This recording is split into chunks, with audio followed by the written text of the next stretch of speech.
반갑습니다. 방금 소개받은 김영환이라고 합니다. 대학교 입시에 대해서 좀 말씀을 드리려고 준비를 했는데요. 제가 쭉 보니까 오늘 이제 학부모님들 거의 대부분 3월 달에 고1 되는 학생들, 학부모님들이신 것 같아요. 그래서 거기에 좀 초점을 맞춰서 말씀을 좀 드리려고 합니다.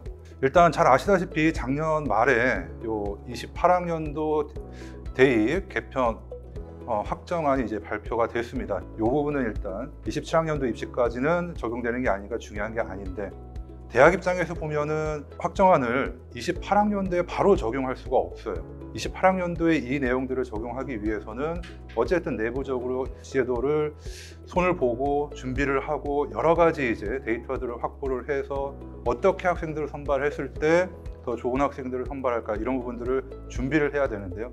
그러면 일단 여기서 나오는 현재의 대입 전형 구조라는 걸 먼저 이제 좀 이해를 해야 되겠죠. 간단하게 말씀드리면 이제 수시하고 정시에서, 수시는 학생부 교과 전형, 학생부 종합 전형, 그 다음에 논술, 실기 전형, 그리고 정시는 이제 수능 전형, 그 다음에 실기 전형, 이렇게 6가지로 한정을 하고, 그 다음에 상위 15개 대학은 정시죠. 수능 전형으로 40%를 선발을 하고, 그 다음에 수도권, 서울, 경기권에 있는 학교들은 학생부 교과 전형으로 10% 이상을 선발한다. 요게 이제 여기서 말하는 현재 대입 전형 구조. 근데 이 전형 구조를 유지하고 이 전형 안에서 6가지 전형과 지금 말씀드린 정시 40%, 그 다음에 교과 10%라고 하는 요것만 유지를 하면서 나머지를 어떻게 할지는 올해 이제 결정을 하겠다는 겁니다. 3월 달에 이제 대학교 1학년 되는 학생들 같은 경우에는 이제 작년 이야기니까 작년에는 그대로 이제 유지를 했어요. 근데 이제 올해 3학년 되는 학생들이죠. 요 학생들 대상으로 각 대학들은 25학년도 입시를 어떻게 치르겠다라는 전형 계획안을 이미 작년에 발표를 했습니다.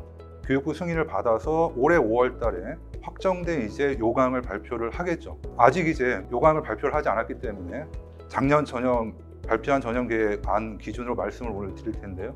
가장 중요한 건 지금 말씀드렸던 것처럼 수능 응시 기준을 폐지를 합니다. 상위권 대학들은 대부분 폐지를 하고요. 그 다음에 말씀드린 것처럼 전형 구조는 유지를 하면서 그 안에서 학생들을 세부적으로 어떻게 선발할까를 이제 대학들이 실험을 하기 시작을 했다. 요게 이제 가장 핵심입니다. 해가 갈수록 앞으로 3년 동안 여러 가지 변화가 있을 텐데, 우선 수능 응시 기준 폐지인데요. 보시면 이거는 이제 어떤 이야기냐, 작년까지는 문과는 상관없었습니다. 문과는 뭐 수학을 확통을 보든 미적을 보든 기하를 보든 상관이 없었고, 탐구도 사탐을 보든 과탐을 보든 전혀 상관이 없었어요. 하지만 이제 이과, 자연계열 같은 경우에는 확통이나 사탐을 선택을 하면 수능에서 자연계열의 학과들을 지원을 못했었죠. 근데 이제 올해부터는 그런 이제 필수 응시 영역을 폐지를 하겠다라는 겁니다. 폐지는 했지만 현실적으로 자연계에는 현실적인 의미가 아무것도 없습니다. 왜냐하면 수학 같은 경우에 아주 극단적인 일부 소수 학생을 제외하고는 확통을 선택을 하고 자연계를 지원하는 학생은 거의 없을 겁니다. 미적이나 기하 선택자들이 수학에서 표점이 훨씬 높게 나오기 때문이죠. 그래서 자연계를 보면은 대부분의 학교들이 과탐 선택자에게 가산점을 줘요. 그렇기 때문에 필수 응시 영역을 폐지를 했지만 자연계열 같은 경우 여전히 현실적으로 수학은 미적, 기하를 선택을 하고 탐구는 과탐을 선택을 해야 되는 이제 그런 거의 반강제가 되는 상황이고요. 중요한 건 요 문과, 말씀드린 것처럼 작년까지는 요 필수 응시 영역에 제한이 있었고, 거기에 대해서 이제 요 사탐 부분, 문과 학생들을 위한 가산점이라든지 이런 제한 조건이 없었기 때문에 많이 들어보신 것처럼 정시에서 학교 레벨을 올리기 위해서 수학에서 미적, 기하 선택자들이 확통 선택자보다 훨씬 표점이 높기 때문에 학교를 높여서 경영학과라든지 미디어학과라든지 이런 문과에 해당하는 학과로 교차 지원하는 그런 이제 사례들이 많았죠. 근데 이 10개 대학에서 연대, 그 다음에 중앙대, 경희대, 시립대, 성균관대 좀 이따 말씀드리겠지만 성균관대도 사탐에 가산점을 주고 있지는 않지만 이제 다른 방식으로 이제 이 장치를 두고 있는데요. 사탐에 가산점을 줘요. 그러면 이과 학생들이 위적 기하, 그 다음에 과탐을 본 학생들이 정시에서 교차 지원하는 것이 상당히 불편해질 수가 있습니다. 이 상위권 대학에서 이렇게 사탐에 가산점을 주는 이유는 의도는 명확하죠. 말씀드린 것처럼 교육 과정상 문이과 통합 선발, 문이과 과정 자체가 문이과가 이제 교육 과정에서 없기 때문에 이걸 교육 과정상 원칙적으로 막을 방법은 없지만 최대한 교차 지원을 막겠다라는 의도입니다. 그래서 이렇게 상위권 대학에서 이과 학생들의 문과로의 교차 지원을 막는 것이 어느 정도 현실화된다라고 하면 당연히 정시에서는 자연계열에서 입결이 올라가는 것을 당연하게 이제 예상을 해볼 수 있습니다. 말씀드린 것처럼 얼마나 오를 것이냐, 그게 조금 오를 것이냐 아니면 예상보다 많이 오를 것이냐라고 하는 부분은 평가원에서 수능을 어떤 난도로 내느냐에 따라 달려있다. 그래서 첫 번째 요 수능 필수 응시 영역 폐지 자체는 현실적으로 큰 의미는 없지만 이 안에서 대학들이 지금 의도하는 바는 지금 말씀드린 것처럼 어떻게든 교차 지원을 막겠다. 이런 것이 이제 반영이 되어 있다라고 정리해서 말씀드리면 좋겠고요. 예, 두 번째로는 이제 각 대학별로 좀 보면요. 아까 성균관대를 좀 먼저 말씀드리겠습니다. 성균관대는 이제 사탐에 그 장치를 두고 있지 않다라고 했는데요. 대신에 성균관대는 이제 정시에서 성적을 학생들이 받은 성적을 이렇게 A형과 B 유형 두 가지 유형으로 따로 계산을 해서 그 중에서 더 높은 환산 점수를 그 학생의 점수로 반영을 해주겠다라는 게 이제 올해 입시부터 적용이 됩니다. 문과 학생들, 확통을 본 학생들이 수학에서 표점에서 손해를 보니까 그러면 그 반영비율을 줄여주고 대신에 국어와 탐구의 반영비율을 높여줘서 최대한 문과에서는 문과 학생들을 더 많이 뽑겠다라는 그런 의도로 A와 B 유형으로 이제 그렇게 구분을 해서 학생을 선발한다. 이렇게 보시면 되겠고요. 서울대는 이제 25학년도 입시에서 달라지는 부분은 크게 없고요. 그다음에 이제 연대 같은 경우에 보시면 교과 전형에서 면접을 폐지하고 이제 수능 최저를 신설을 합니다. 작년까지는 수능 최저가 없고 면접을 봤었죠. 우리가 흔히 이제 교과 전형이라고 하면 내신 성적만으로 대학을 가는 전형이다라고 생각을 하는데 최근에 이제 대학들 특히 권동호 이상의 대학들에서 상당수의 대학들이 내신 성적뿐만 아니고 학생부의 다른 요소들을 이제 평가를 합니다. 서울대를 제외하고 연대의 활동 우수형 종합전형이죠. 이 전형을 제외하고는 연대, 고려대, 성균관대, 그 다음에 서강대, 한양대, 중앙대까지 이 대학들의 수시는 전부 수시 납치형이 됩니다. 이유는 이 상위권 대학들이 또 하나 아까 말씀드린 것처럼 최대한 문과 침공, 교차 지원을 막아야 되는 그런 이제 문제가 있는 것과 함께 두 번째는 수시 이탈자. 그러니까 수시에서 우리 학교를 합격을 했는데 등록하지 않고 어딘가로 다른 대학을 가는 학생들을 최대한 이제 줄여야 하는 게 관건이거든요. 그러다 보니까 말씀드린 것처럼 수능 후에 학생들에게 면접을 볼지 말지 이런 선택권을 주는 그런 전형들을 전부 이제 폐지를 하고 있다, 축소를 하고 있다, 이렇게 이제 이해를 하시면 좋을 것 같습니다. 그래서 결국은 1학년 때, 2학년 때, 특히 2학년 때 수능 준비를 얼마나 착실하게 했느냐에 따라서 3학년 때 이 상위권 대학들을 수시에서 좀 편하게, 과감하게 지원할 수 있느냐, 아니면 서울대, 연대, 고대부터 시작해서 건대, 홍대까지 낮춰서 써야 되느냐, 이제 이런 부분들이 결정이 될 것이다. 이렇게 정리해서 말씀드리면 좋겠습니다. 두 번째는 이제 대학들이 지금 아까 처음에 말씀드린 것처럼 여러 가지 요소들을 조합을 해서 학생들을 어떻게 선발할까를 이제 실험을 하고 있다라고 말씀드렸는데요. 이 부분을 좀 해설해 드리기 위해서 조금 이제 이 부분을 좀 같이 이해를 해볼 필요가 있습니다. 수시에서는 이제 크게 교과 전형과 종합 전형이 있고 또 상위권 대학들에서 현재 26학년도까지로 기준을 보면 서울대, 연대, 고대가 전부 정시에서도 학생부를 반영을 하기 시작을 했습니다. 그래서 수시든 정시든 가장 이제 기본이 되는 게 요 교과라고 하는 부분인데요. 이게 이제 우리 학생들이나 학부모님들께서는 주로 내신이라고 칭하는 부분이죠. 근데 내신이라고 칭할 때 하는 그 의미는 요 성취도 정량 평가라고 하는 부분입니다. 즉 우리 학생들의 성적표, 학교 생활교육부를 보면은 등급으로 나오는 그 숫자를 의미를 하죠. 그것을 이제 대학은 교과 성취도 정량 평가라고 이름을 붙여서 평가를 해요. 하지만 대학들이 이제 교과를 평가한다라고 할 때는 요 내신만 평가를 하는 것은 아니고요. 보시다시피 이제 계열 관련 교과 성취도라든지 그 다음에 어떤 과목들을 선택을 해서 공부를 했는가.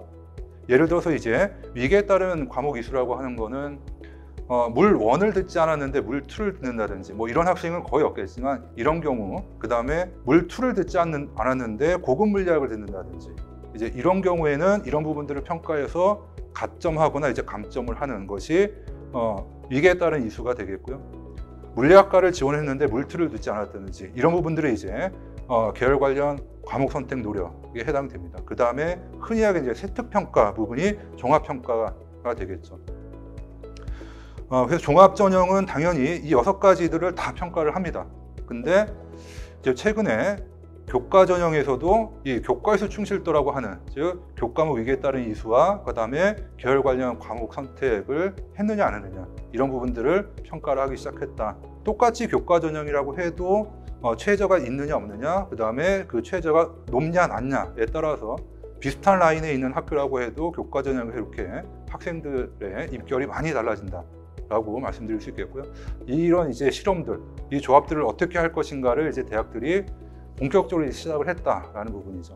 교과 이수 충실도는 이 중위권 이상의 대학에서 다 거의 대부분의 학교에서 교과전에서 평가를 한다라고 이해하시면 좋을 겁니다. 그러면 최소한 내가 내신이 아무리 좋아도 물2를 이수하지 않은 학생이 물리학과라든지 기계공학과라든지 전기전자공학과를 교과전형으로 요 건동홍숙 이상의 대학을 합격하기에는 이제 어려워진 상황이 되었다, 이렇게 이해를 하시면 좋을 것 같고요. 이어서 이제 종합전형 이야기를 좀 해볼 텐데요. 종합전형 이야기를 하면은 학부모님들, 특히 우리 학생들하고 상담하다 보면은 그런 이제 이야기들을 많이 하는 경우들이 있습니다. 이제 종합전형 학생부 평가가 이제 대학교의 합격과 불합격을 가른다, 이제 이렇게 이해를 해서 내가 1학년 때 좀 내신 성적이 좀 아쉽기 때문에 학교 활동들, 동아리 활동이나 수행평가 이런 걸로 내가 1학년 때 좀 아쉬웠던 그런 내신 성적을 극복해 보겠다, 그게 이제 종합전형이다, 이렇게 이해를 하고 이야기를 하는 학생들이 종종 있는데요. 학생부 종합전형은 그런 전형이 아니다 라는 걸 좀 먼저 말씀을 드리겠습니다.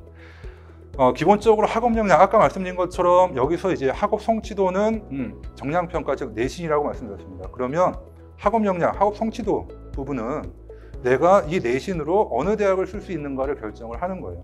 그러면 진로 역량에서 보시면 진로 역량은 크게 보면 교과이수 노력, 즉 교과이수 충실도 부분이 되겠고요. 그 다음에 전공과 관련된 교과 성취도, 즉 이것도 정량평가입니다.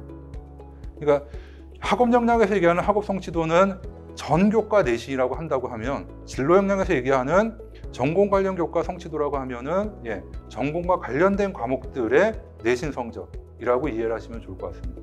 그러면 학업 역량, 즉 내 전체 내신 성적은 내가 어느 대학 정도를 쓸 수 있는가, 종합전형 그걸 결정한다고 하면 내가 그 대학의 그 학과를 합격할 수 있느냐 없느냐를 결정하는 가장 중요한 건 요 전공 관련 교과 성취도다, 이렇게 이제 이해를 하시면 좋을 것 같습니다. 그래서 내신 성적을 챙기는 것, 내신 성적을 확보하는 것은 교과전형이나 종합전형이나 똑같다, 이렇게 꼭 강조해서 꼭 말씀을 드리고 싶습니다. 요게 이제 재작년에 그 연대 고대부터 해서 성균관대, 경희대, 중앙대 이렇게 서울에 있는 중상위권 대학 6개 대학이 공동으로 발표를 한 이제 핵심 과목과 권장 과목입니다. 예를 들면 이제 수학 계열 같은 경우에는 핵심 과목으로 미적분 기하를 제시를 했고요. 권장 과목으로 확률과 통계, 인공지능, 수학을 이렇게 제시를 했습니다.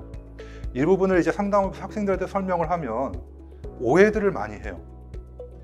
핵심 과목은 반드시 들어야 되는 과목이고 권장 과목은 가급적이면 들어야 되는 과목이다. 이렇게 이해를 합니다. 그래서 큰일 나죠. 3학년 때. 핵심 과목과 권장 과목은 둘 다 반드시 들어야 되는 과목이에요. 권장 과목은 근데 부득이한 경우에는 안 들어도 된다. 예를 들면 우리 학교에 인공지능 수학이 개설이 안 되는 경우들이 있어요. 고등학교별로 개설 과목들의 현황이 상황이 다 다르기 때문에 핵심 과목이나 권장 과목은 둘 다 반드시 들어야 되는 과목이지만 권장 과목은 아주 이런 고등학교에서 개설 현황, 개설 상황에 따라서 부득이한 경우에는 안 들을 수 있다. 이렇게 이제 이해하시면 좋겠습니다. 그래서 핵심 과목은 이 전공 계열에서 반드시 들어야 되고 성적도 반드시 좋아야 되는 과목. 권장 과목은 아주 부득이한 경우가 아니면 꼭 들어야 되는 과목이고 성적도 좋아야 되는 과목이다. 이렇게 이제 이해를 하셔야 될 겁니다.